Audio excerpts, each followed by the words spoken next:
You look very majestic standing up there. Hello. Yay! Well, thank you so much for joining Hardcore with Friends. Thank you. I'll show you where the village is. Just be careful because there's like random holes in the ground. Oh, yep. Those have taken my life once or twice. Yeah, I don't have a shield I can give you, I'm afraid. That's all right. I know that's very controversial. I don't usually have a shield with me. Oh, really? I think in hardcore mode you probably want to have a shield. To be honest with you. I've played hardcore exactly once.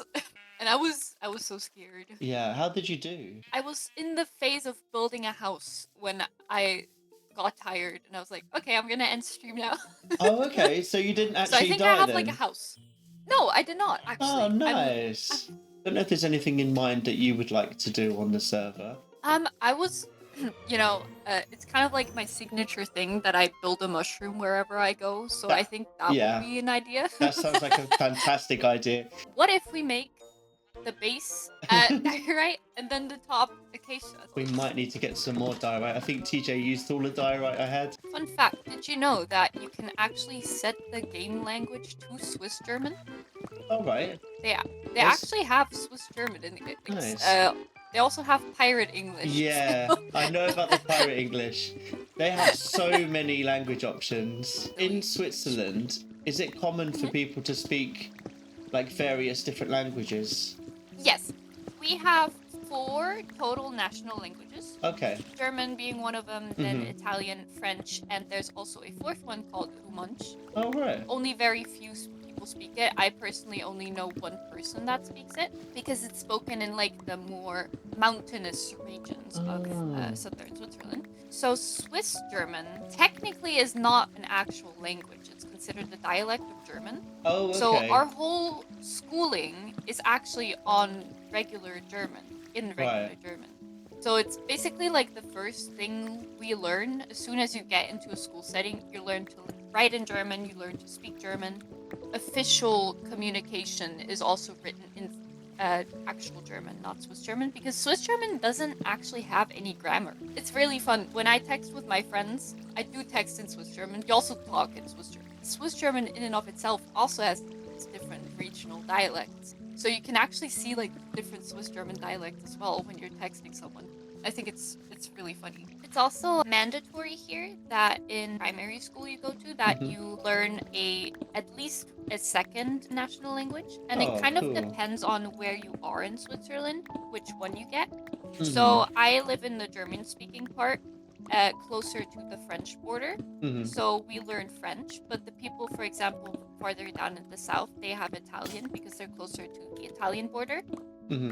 And then the people in the French-speaking parts and in the Italian-speaking parts typically have German as their language that they learn in school. So how many languages can you speak then? So I speak Swiss German and German, so kind of the same. Yeah. Really. Then English, thankfully.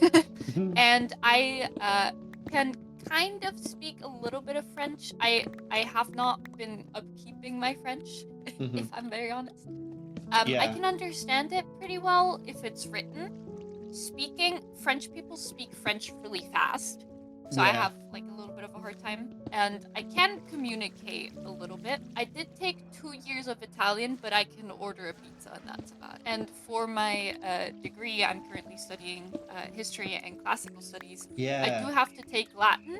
Oh, cool. But I would not say I can speak Latin. I'd love to learn Latin. I'd also love to learn Greek as well, especially for like accessing the classical studies, you know what I mean? Like accessing those classical texts. If you're learning Latin, does that mean you are reading Roman texts then, or? Yes, the final exam that I would have taken would be reading Caesar's texts. He wrote from his travels.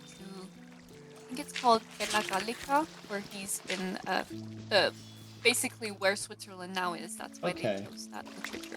We also read some Seneca. It's so cool to be able to access those texts in their original language. I did a presentation about mythological paintings in Pompeian villas. And for that, I read a little bit of Metamorphoses. Oh, I've read that. I remember if it's Is it Ovid? It's Ovid, yeah. Oh, It is. Okay, awesome. I love that book. I really want to get the Iliad translated by the first woman-made translation of the Iliad, Cool. because apparently what she found is that a lot of ancient Greek words for women were translated in a very misogynistic way and have been interpreted that way. Nice. Yeah, I need to look into that, because I do own a copy of the Iliad and the Odyssey. I don't like the version I have though, because it uses the Romanized names for the gods, and it just doesn't click in my head, like, because it's a Greek story and they're using the name of the Roman gods, and it just feels like it doesn't feel right to me. Yeah, no, that's understandable. Yeah, so I'm not a fan of this version. Definitely want to, especially if there's a version that's more like feminist, that'd be amazing. All right, I have 2.5 stacks of diorite. I have 3.5 stacks, so I think we have more than enough. Got like a waterfront here. Rent prices must be atrocious. I recently started a new survival world. I've been a little bit burnt out Minecraft-wise. I think I've done a lot of like little projects here and there. Minecraft kind of like adding up a little too much. I took like a little break, and then I was like, you know what? Let's make a new survival world. Just for myself. Get back into it, get back into the little grindy bits. Yeah. And I spawned in an ice spike biome, and I almost quit right then and there. Do you know, is copper like in between iron and gold? Or is it below iron? I think it's below. I think it's below iron. It's kind of like between leather and iron, so it's not amazing. But it looks very stylish. It does look very stylish. I'm glowing. Oh, to be fair, because I've got spawner, I could turn it into a XP farm, and then you could enchant your gear as well. Because I've got an enchanting table, and then we might feel. I saw it through the window. Yeah, we might feel even more safer then. But I do think it'd be a good idea to get you some iron as well. Do you want to work on your mushroom, and then I will build the skeleton farm, and then we can regroup in a minute, and maybe we'll go and get some more gear. Yes. Okay. Just please don't. Is there a specific spot where I should or can build? You can build wherever you want. Cool. Just don't die, okay? That's the only thing I ask. I'm gonna do my very best for you. Cool. Right. Do I have the bucket? Oh no. I think TJ's got my bucket. Oh no. That means I'm gonna need to get iron before I can do that. I had such an amazing history teacher who reignited my love for history, and basically that's when I decided I'm gonna study history. Nice. And I want to be a history teacher. We've already been talking about it a little bit. I guess newer phenomenon in history is that we are now living in a time where we have such an understanding of history that we also take into account the eyewitness report. So for example, after World War II, something called oral history was started, where basically you would have interviews with people who were impacted by the World War, or just who had some kind of connection to it. There were also people in Switzerland that were interviewed that were helping Jewish people cross borders, for example, or tried to get them jobs here and stuff. Funnily enough, I think history as a subject as a whole went through a lot of changes over the years. It felt like people were, a lot of like the older historians were almost resistant to let these eyewitness testimony like change their view of what they thought the Second World War was like, in a way, because but that's not what they said. That's not what they wrote in the newspapers at the time. That's not what they said in the propaganda. It's like, just because they didn't say it doesn't mean it wasn't there. And the lived experience of a person is also something very valuable. Yeah. That we now, for the first time in history, are also able to record. We can have videos, we can have audios of these interviews. Yeah, that's super interesting. Yeah, like, you're right. Like, history has become more accurate over time, hasn't it? Because you know, the further back you go in history, the more I guess it's shaped by people who wanted to, you know, portray a very specific point of view or perspective. Yeah. But now you can actually see people's lived experiences, and you can, like you said, you can have those interviews, you can have video footage. Yeah, it's interesting because that makes you wonder what history is going to be like in the future, hundreds or thousands of years from now. Yeah. But they will definitely be treating it differently to the way that we treat ancient history now. it's also really fun considering all the new possibilities Yeah. that could come. I do think it's very. I do want to preface this thing with. Oh, that's right. It's just saw a creeper and I freaked out. Oh. It's all good. It's good. I just ran. I do think there are some valid criticisms of oral history, though, because in an interview there will be two parties: you as the interviewer and the person you're talking to. So if you don't, the proper way you're supposed to conduct an interview is basically non-leading question. What do you remember? And then just letting them talk. But asking someone, were you scared during the Second World War, can lead them to say something that maybe they wouldn't have said otherwise. Yeah. No, you're absolutely right. Like, and eyewitness reports are not the most accurate testimonies. And, you know, we see that in court cases all the time where they need to question people's eyewitness reports. And, you know, the police have to do the exact same thing when they're questioning people as to not ask leading questions. Did you ever see that psychology study? I know that you're interested in psychology, so you might have come across this. But did you ever see that study where they had two groups of people and they got them to watch footage of a car crash? And so with one group of people, they were asking them questions about what they saw and, you know, to get them to describe the car crash.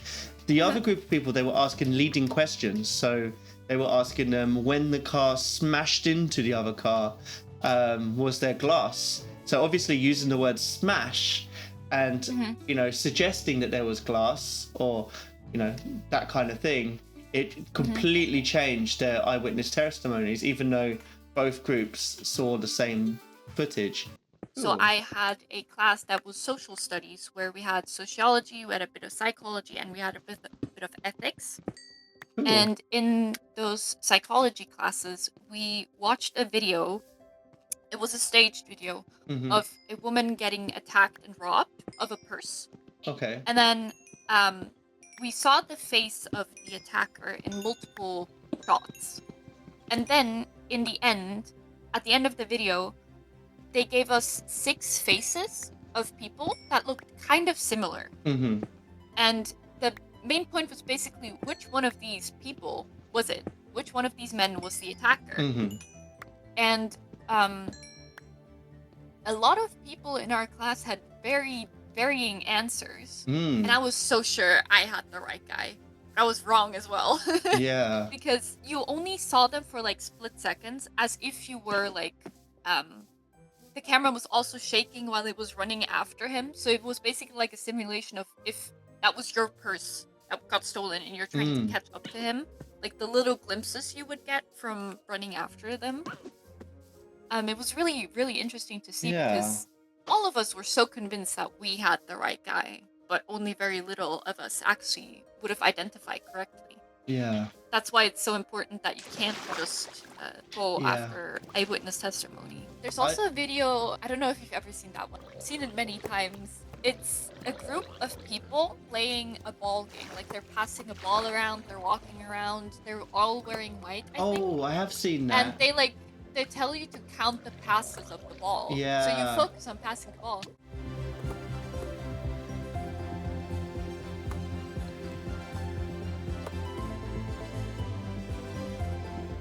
There's someone in a gorilla costume that just walks through the picture, and you don't that. see it.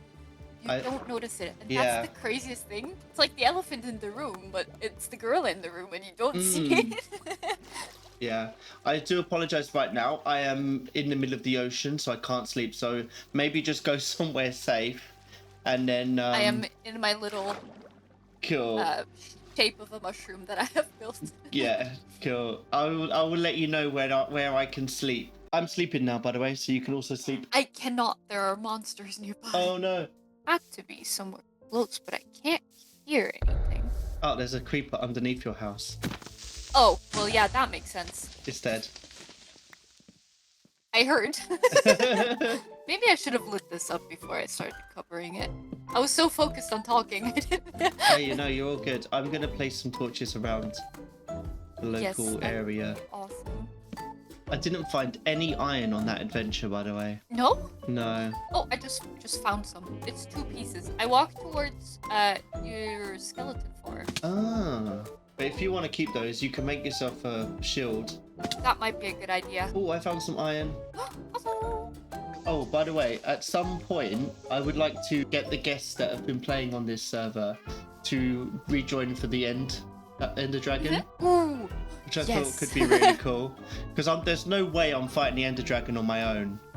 Oh yeah, no, I've never done it on my own either. Yeah, but it'd be so cool to beat the Ender Dragon in hardcore mode. Something I've never done before, which I would love to do. Yeah. At the end of each episode, I ask each person a question to ask the next person, and TJ said to ask you, what is your favorite block in Minecraft? Oh, that's a very good question. Yeah, I quite like calcite. Calcite is gorgeous. That's true. Thank you so much. You're welcome. But I'm gonna say cherry leaf. One of the very first SMPs I played on and produced content on, I built a cherry blossom gazebo and the particles, and it just felt so pretty and magical and girly. Whenever I think about one of the builds I'm most proud of, I always think of that one. I think I'm gonna go with cherry leaves. Yeah, cherry leaves and spore blossoms are so beautiful. We were asking for cherry for a long time. My boyfriend works in the Swiss military. All right. So he has kind of long work hours. Also with my uni schedule, I usually have to study in the evenings. The schedule we've always had in the almost 6 years we've been together now. Wow. One weekend I'm at his place, weekend he sleeps over at my place. Recently went to like a science museum together. The main idea is for like children and school classes to go there, but it's still very fun as an adult. Almost every exhibit you can touch. It's basically like little science experiments. Oh, that's cool. There are parts that are around electricity. There's parts that are around water. Nice. There's like they have like a thing that's like kind of like a water vapor tornado. Nice. That looks really cool. It's so fun. Yeah, that sounds awesome. I'd love to go to something like that. It's so fun. I didn't bring any wood with me or a crafting table or anything. I'm not entirely sure how big it needs to be honest. I'm kind of just winging it a little bit. I'm kind of winging the mushroom right now. I kind of just started building. I didn't really think about where what goes. Oh, it's looking really good though. Looking awesome. It definitely looks like a mushroom. Yes, that's the goal. You know what? The funniest thing is, before I had this Minecraft skin, I wasn't actually like a mushroom person. I have always loved the color purple, so the story behind it kind of is, Emmy did content creation, and one friend that we had in common also did content creation. Emmy is such a great builder. Yeah. I was like, I want to learn how to do that. So we started building a little bit together, like on the server, where I helped her a little bit with like interior stuff. She was like, you know what? You should like an Instagram. You should start posting them. It's a little bit of motivation. If I have an Instagram where I quote unquote have to post to, Yeah. I get like the thing of, I should build something so I can post it. Yeah, it definitely helps with the motivation, that's for sure. Because I've been doing it for the sake of it. It's still valid, but then you've got other reasons as well, which then just makes it even more of a reason, then, doesn't it? Yeah, and it's also kind of like I should get a little bit out of my comfort zone. I should try something new. And when I started posting, I was like, okay, my next build should be a little bit better than this one. So I like started challenging myself to also improve. I'm really liking how my little mushroom's coming along. Nice. I look forward to seeing it. I don't think I'm going to be able to finish this farm today, but at least I've started it because I know that this was a project that I've been putting off. Starting is always the hardest, isn't it? Yeah. I have that same thing with studying sometimes. Mm. It's not even because I don't like what I'm studying. It's just like, I'm going to sit here for hours doing the same thing. Well, yeah, there's that. But then it's also, when it comes to writing, it's like, the hardest part can be figuring out where to start. Oh, yeah. Like, even if you've got all the best notes and all the best books and resources and you know exactly what you want to say, it can just be really difficult just getting started and just saying those first couple of words. Yeah. I had a TA tell us that she usually starts from the main, like, argument. Yeah. So, like, she just builds up her argument and then she's like, okay, I have my argument now. Yeah. What if I wanted to read an article about this argument? What would I look for in the introduction to know like, okay, this is what I need. This is a good article for what I need to know, or what I need to base my own writing on whatever it is in the end that you do with it. I still hate doing that. I like to start things at the start and end it at the end. You know what I mean? Yeah. I think intuitively it makes sense to start at the beginning, but when you're writing essays, it doesn't quite work like that, because I find that I tend to write the introduction and summary. They're the last things I write, because your introduction kind of needs to like summarize all of the points that you're about to make, essentially, doesn't it? Yeah, exactly. So you kind of need those points first, and then once you have those points, you can quite easily explain what you're going to say in your essay. I make the document. I say, okay, here would be the introduction, here would be the main part, here would be this, and then I do like very brief notes of what I want to write there. Like synopsis of argument 1. If I already have like a good segue sentence, I already write the segue sentence in, and then I go like, okay, argument 1, very, very brief, what I want to talk about without references or anything. So I basically have like an outline of the whole thing, like, and then I start with whatever I want to start with, basically. Like planning the structure of it. Yeah, exactly. It helps me to do that instead of just staring at a blank sheet of paper. Yeah, I think the way that I normally get started is I will basically write an analysis of text which is relevant to the question or the topic, and then I just sort of like connect it to the question, and then I sort of build around it like that kind of thing. Starting is the hardest part. I'm like second guessing, like, wait, does this actually make sense what I'm writing? Is this actually good? Yeah. And then I go, I don't care. I just need to keep writing. And then usually I like read over it in the end, and then like, it's pretty good. I don't know what I was worried about. Yeah. I've always said as well, like I had this same thing with a friend who struggled with it too, and I always used to say to him, just write anything. Like, just write. Like, it doesn't matter if it doesn't make any sense or if you've written the wrong thing. The sooner you get started, the better. Like, you don't want to be getting to a point where you're leaving it to the last minute and then you make all the mistakes and then have to submit something that's rubbish. You're better off making those mistakes early, and then when you go back to it the following day and read it and you're like, oh, okay, well, that's clearly wrong, you can then change it and then adapt it and make it better. Yeah. Just make mistakes, you know what I mean? There's nothing wrong with making mistakes. Because I think that was part of the reason why I was put off of writing essays to begin with, like at the start of my degree, was just I was worried about saying the wrong stuff. If you don't have anything, it can't be wrong or right. Exactly, yeah. It's so much easier to fix an essay which is not perfect than it is to just write one from scratch. I think it's always so interesting to like see the different approaches. Yeah. I was chatting to one girl in one of my seminars, and she was basically like, so yeah, I usually like do my research like a month before the deadline, and then I kind of forget about the essay, and then I remember it 3 days before it's due, and then I start writing and pump it out, and I'm like, how are you not stressed the entire time? She's like, I forget about it. I'm like, how? Yeah. How can you forget? Oh my gosh, I've come across too many people who are like that. I can't do that. I get obsessive about it. I'm like, the moment I know what the question is, or the moment I know what I need to be writing about, that's all I think about. I will read and write notes, and I'll be working on it like non-stop. I like to make sure that I read and write as close together as possible, so I don't get like a mix-up of other texts that I've read. Yeah, like taking notes whilst you read, right? Is that what you mean? Well. Yeah. If I have a deadline of something in like 5 months, I like to have a topic at hand, look at my articles, and then about a month before the deadline, I start. I know in that month, okay, if I read now, I have enough time to read it all. I have enough time to take good notes, and then I can sit at it and write it. I've added the white dots into the mushroom. Nice. I like your house, by the way. It looks really good. Thank you. I'm really happy with how it turned out. Beautiful. Thank you. It's such a fun time. Awesome. It's been so good to have you. Thank you so much for joining. I will be summoning you for the Ender Dragon.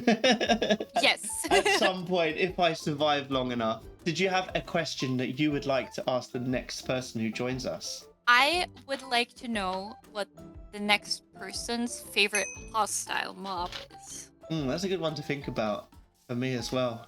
What's my favorite hostile mob? Because typically you think of like, oh, like the little chickens, the baby ones that look kind of like tennis balls or something. But hostile ones? I think the passive mobs. Typically you don't like those. Yeah, the passive mobs are really easy because I'll always choose bees.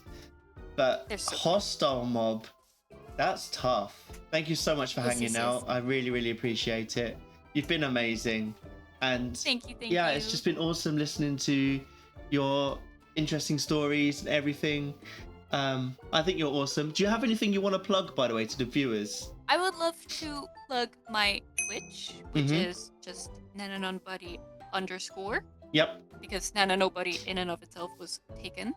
And I also want to plug my VODs channel, which is Nananobody VODs, because I feel like a lot of people don't know I upload them because I don't really talk about it. I always forget, but I do have a VODs channel if you just need some background notes.